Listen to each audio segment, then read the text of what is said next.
खबर बहुत धमाकेदार है और यह कहा जा सकता है बॉलीवुड से आने वाली सबसे बड़ी खबर। धूम 4 का जो मेन लीड है, यानी कि मेन नेगेटिव लीड, वो लॉक हो चुका है और रणबीर कपूर निभाने वाले हैं यह किरदार। और इसी से जुड़ा एक सवाल, क्या रणबीर कपूर आने वाले वक्त के सुपरस्टार हैं? हेलो, वेलकम, खुशामदीद, नमस्कार। आप देख रहे हैं एक ऐसा शो जिसका नाम है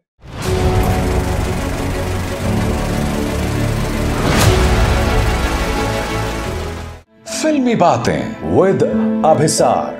दोस्तों, फिल्मी बातें विद अभिसार में आज हम बात करने वाले हैं धूम 4 की। इस बात का फॉर्मल अनाउंसमेंट हो गया है कि शाहरुख खान नहीं, सलमान खान भी नहीं, बल्कि रणबीर कपूर होंगे धूम पार्ट 4 में। इससे पहले कि आप सोचें कि भैया वो कॉप्स का किरदार, यानी पुलिस वालों का किरदार, क्या अभिषेक और उदय चोपड़ा निभाने वाले हैं? जी नहीं, बिल्कुल नहीं। ये धूम का पूरा रीबूट है, यानी धूम एक बार फिर शुरू हो रही है। और जिन दो कॉप्स का किरदार अभिषेक और उदय चोपड़ा ने निभाया था, उसके लिए भी दो नए हीरोज को लॉक किया जा रहा है। ये दो नए हीरोज कौन है, अभी इस वक्त कोई नहीं जानता। मगर जैसा कि आप जानते हैं दोस्तों, धूम सीरीज की खास बात उसके दो मेन एक्टर्स नहीं होते हैं, उसका नेगेटिव लीड होता है। मसलन धूम पार्ट 1 में जॉन अब्राहम, धूम पार्ट 2 में ऋतिक रोशन और धूम पार्ट 3 में आमिर खान। जी हां, यह फिल्में इनके नेगेटिव लीड की वजह से जानी गई थी। और इस किरदार में अब दिखाई देने वाले हैं रणबीर कपूर, वो रणबीर कपूर जिन्हें हम एनिमल के खूंखार रोल में देख चुके हैं। और क्या आप जानते हैं दोस्तों, इस फिल्म की शूटिंग शुरू होने जा रही है 2025 के अंत में, यानी कि 2026 की शुरुआत में धूम 4 की शूटिंग शुरू हो जाएगी, तब जबकि वो रामायण पार्ट 1, पार्ट 2 और साथ ही लव एंड वॉर की शूटिंग खत्म कर चुके होंगे। आपको अंदाजा है दोस्तों, रणबीर कपूर का क्या जमाना आने वाला है। 2025 के अंत तक वो रामायण पार्ट 1, पार्ट 2 की शूटिंग खत्म कर देंगे। साथ ही उसी साल, यानी कि इस साल और अगले साल, लव एंड वॉर, जिसमें संजय लीला भंसाली उन्हें डायरेक्ट करने वाले हैं, उसकी शूटिंग भी खत्म हो जाएगी। उसके बाद 2026 को शुरू होगी धूम पार्ट 4 की शूटिंग, और उसी के साथ एनिमल का सीक्वल, यानी कि एनिमल पार्क, उसकी शूटिंग शुरू हो जाएगी। यानी कि आने वाले वक्त में रणबीर कपूर की फिल्मों पर निगाह डालिए। Ramayana part 1, Ramayana part 2, love and war, Dhoom part 4, animal park. आप मुझे बताइए दोस्तों, क्या आपके ज़हन में इतना सा भी शक है कि ये तमाम फिल्में शानदार ब्लॉकबस्टर ओपनिंग्स शुरुआत नहीं लेंगी? और अगर ये फिल्म एवरेज भी निकली दोस्तों, तो आप जानते हैं तमाम रिकॉर्ड्स तोड़ देने वाली हैं। और इसके बाद आपको अंदाजा है कि रणबीर कपूर का क्या तूफान आने वाला है।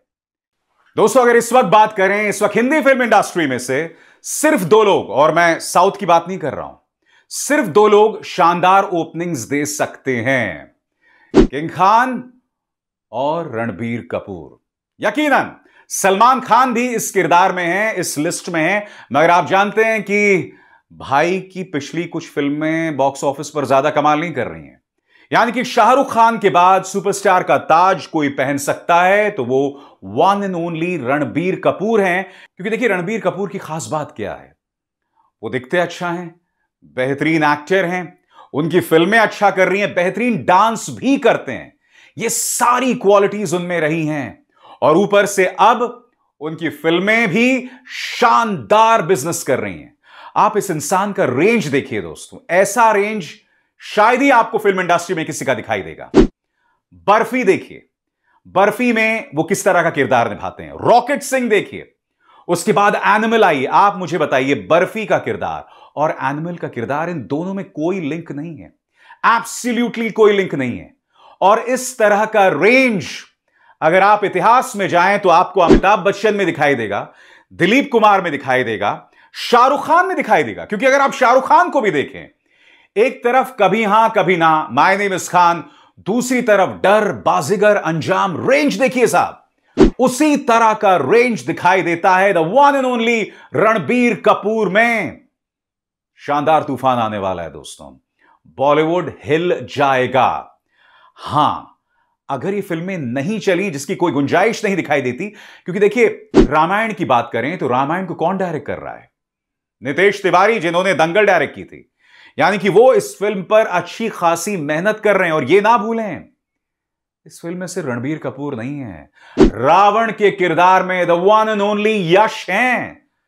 आप सोचिए ना साहब, रणबीर और यश, इस फिल्म की तो पहले 10 हफ्ते आपको टिकट ही नहीं मिलने वाली हैं। इस तरह का क्रेज होने वाला है रामायण को लेकर। और अगर यह फिल्म अबव एवरेज हो गई तो आप अंदाजा नहीं लगा सकते कि यह फिल्म क्या बिजनेस करने वाली है। इसके स्पेशल इफेक्ट्स पर काम हो रहा है। तो यकीनन दोस्तों, इन तमाम चीजों के मद्देनजर रणबीर कपूर फिल्म इंडस्ट्री में एक तूफान ला रहे हैं और कई लोगों के मन में अब एक इनसिक्योरिटी पैदा हो रही है। क्योंकि दोस्तों कहा जा सकता है, उनकी जो तमाम पेयर्स हैं, यानी कि उनके बराबर के, उनके वक्त जो तमाम एक्टर्स आए थे ना, वो सब या तो गायब हो गए हैं या रणबीर कपूर का मुकाम हासिल नहीं कर पाए हैं। रणबीर कपूर धीरे धीरे उन सबको पीछे छोड़ रहे हैं और धीरे धीरे उस क्लास में आ रहे हैं जिस क्लास में शाहरुख, सलमान, आमिर रहे हैं, अमिताभ बच्चन, दिलीप साहब। हालांकि रणबीर कपूर ने अपनी फिल्मों में बेहतरीन परफॉर्मेंसेस दिए हैं, मगर जिन लोगों का मैंने नाम लिया है ना, अगर उन्हें कोई चुनौती दे सकता है, चैलेंज कर सकता है, तो वो सिर्फ और सिर्फ रणबीर कपूर है। और दिलचस्प बात देखिए, इनकी फैमिली में कितना टैलेंट भरा हुआ है। अब तो खैर ऋषि कपूर साहब जिंदा नहीं है। अगर हम आलिया भट्ट की बात करें, आलिया भट्ट अनडाउटेडली जितनी भी एक्ट्रेसेस हैं उनमें सबसे ज्यादा टैलेंटेड मानी जाएंगी। उनका भी रेंज देखिए साहब, उड़ता पंजाब से लेकर डियर जिंदगी से लेकर सारी फिल्में देखिए, क्या कमाल का परफॉर्मेंस दिया, राजी। और वही रेंज रणबीर में दिखाई देता है। दोस्तों यकीनन दिलचस्प पारी है। सबसे बड़ी बात, धूम की वापसी हो रही है। अब मीडिया इसे बार बार धूम पार्ट 4 बता रहा है। दोस्तों ये धूम पार्ट 4 नहीं है, ये धूम की फ्रेंचाइजी को दोबारा जिंदा किया जा रहा है। कायदे से ये धूम पार्ट 1 है। मैं आपको चीज याद दिलाना चाहूंगा, सुपरमैन आपको याद है 1970s और 80s में Superman part 1, part 2, part 3, part 4 आई थी। उसके बाद जब दोबारा सुपरमैन आई तो उसका नाम मैन ऑफ स्टील था। हालांकि मैं जानता हूं उससे पहले भी एक सुपरमैन आई थी जो कुछ खास कारोबार नहीं कर पाई, मगर जब क्रिस्टोफर नोलन ने मैन ऑफ स्टील प्रोड्यूस की थी तो उसका नाम सुपरमैन नहीं रखा था। जी हां, जिसमें हेनरी कैविल थे, उसका नाम मैन ऑफ स्टील रखा गया था। बिल्कुल इसी अंदाज में मुझे ऐसा लगता है कि रणबीर की धूम का नाम धूम पार्ट 4 नहीं होगा, कुछ और नाम होगा। उसके लिए हमें इंतजार करना पड़ेगा। वैसे देखा जाए तो यश राज फिल्म्स के लिए आने वाला वक्त कितना बिजी होने वाला है। एक तो पूरा स्पाई वर्स जिसमें ऋतिक हैं, जूनियर एनटीआर हैं, शाहरुख, सलमान हैं, यानी कि war 2, alpha, tiger versus Pathaan, Pathaan part 2, और उसके बाद धूम की वापसी हो रही है। यानी कि यश राज फिल्म्स के लिए यह मेक और ब्रेक है। जो चीज उनके पक्ष में जाती दिखाई दे रही है कि उनके पास ऐसे जबरदस्त ब्रांड है जिनकी ओपनिंग इतनी शानदार होने वाली है कि कमाई सारी वहां पर हो जाने वाली है।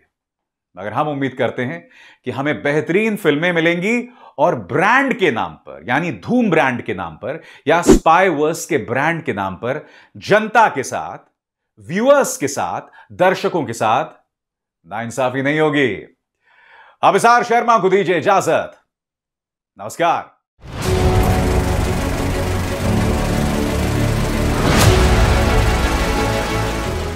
फिल्मी बातें विद अभिसार।